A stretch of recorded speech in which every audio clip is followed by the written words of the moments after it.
kutoa mwanga wa namna bora ya kushirikiana kati ya vyombo vya habari, ofisi ya mwanasheria mkuu wa serikali, lakini na serikali kwa ujumla. Kwa sababu sisi kama mlivyoweza kuambiwa hapo mwanzo ni washauri wa serikali. Kwa yale yote ambayo tumejadiliana hapa, sisi tutaenda kuyafanyia kazi. Pale ambapo ni pa kuboresha, umelalamikia kuhusu taarifa kuchelewa, na kwamba ukiendelea kukaa kimya inakuwa na madhara makubwa zaidi. Sisi kwa kweli kama washauri wa serikali tumelichukua na tutaenda kulifanyia kazi.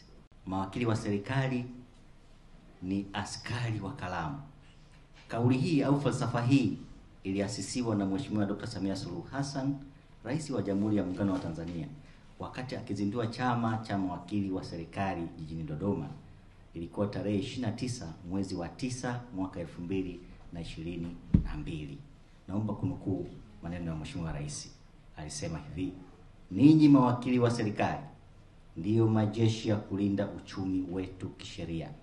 Uchumi wetu lazima ulindwe, uwekezaji lazima ulindwe, biashara lazima zilindwe, na walinzi wa hayo ni ninyi.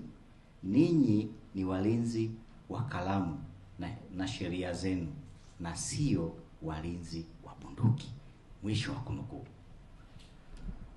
Ndugu wahariri,